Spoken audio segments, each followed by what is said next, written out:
အားလုံးပဲမင်္ဂလာပါရှင်ဒီနေ့မှာတော့ကလေးရောလူကြီးရောပါကြိုက်တယ်ပြပြအေးလေးနဲ့စားလို့လည်းရန်ကောင်းတယ်ပေါမောက်ပူတင်လေးအိမ်မှာလွယ်လှုပ်စားပြလို့လုံးလေးကိုပြန်လဲမြောက်ပေးတာပဲဖြစ်ပါတယ်ရှင်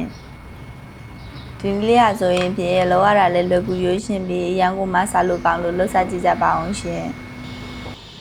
ပေါမောက်ပူတင်ပြလို့ရအတွက်ပထမဦးဆုံးတကြားလေးစုံငံကိုထည့်ပေးထားလိုက်ပါမယ်ပြီးရင်တော့ရေနဲ့ငယ်ထည့်ပေးပြီးတကြားလေးတွေရေပြောလာတဲ့အထိကျုပ်ပေးသွားလိုက်ပါမယ်ရှင်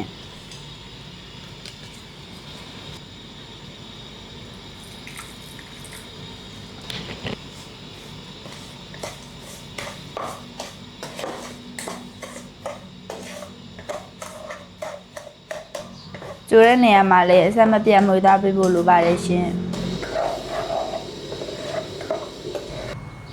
ပြီးတော့ရင်တော့ပေါင်းမခွက်လေးတွေကိုအခုလိုပုံစံမျိုးလေးထည့်ထားပြလိုက်ပါမယ်ရှင်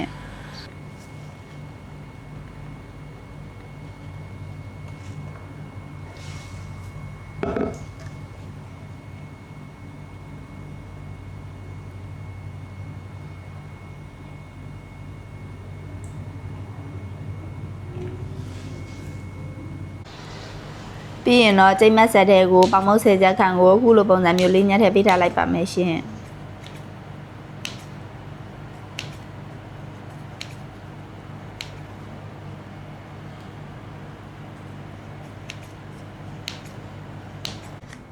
ကျုပ်လေးလုံးခန့်ကိုလည်းဖောက်ထည့်ပေးထားလိုက်ပါမယ်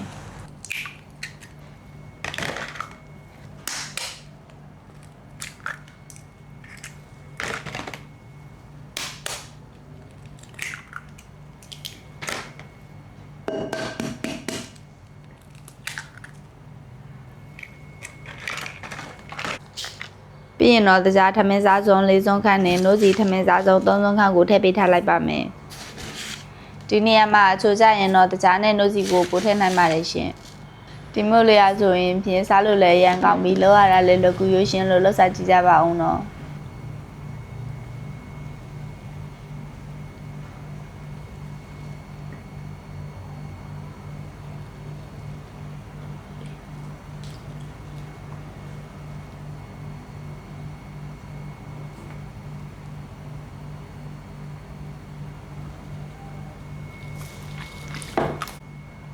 စားနဲ့ငယ်နဲ့နွားနိုး900မီလီခန့်ကိုထည့်ပြီးကျင်းညက်သွားတဲ့အထိချိန်ပေးသွားလိုက်ပါမယ်ရှင်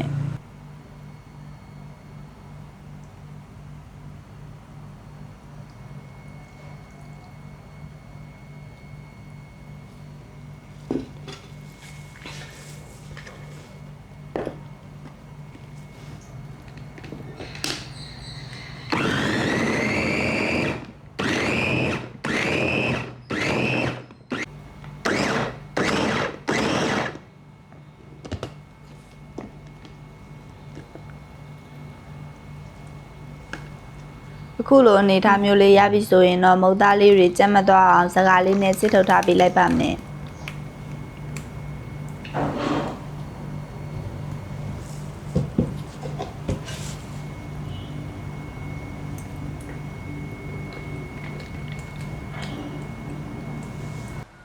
ပြီးရင်တော့တကြားရည်ကြိုးထည့်ထားတဲ့ခွက်ကလေးတွေကိုကြိတ်ထားတဲ့မုံနွယ်လေးတွေကိုအခုလိုပုံစံမျိုးလေးထည့်ထားပေးလိုက်ပါမယ်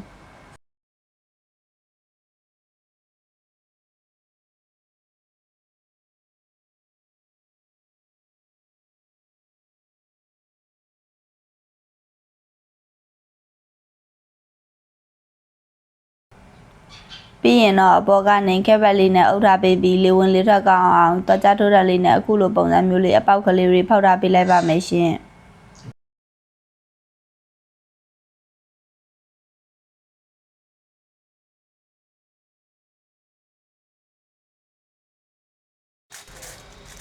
ပြီးရင်တော့ပေါင်းမအိုးတွေကိုထည့်ပြီးတနားခွဲခန့်ပေါင်းထားလိုက်မယ်ဆိုရင်တော့အရန်ကိုမှစားလို့ကောင်းတဲ့ပေါင်းမပူတင်အီလေးကိုစားလို့ရပါပြီရှင်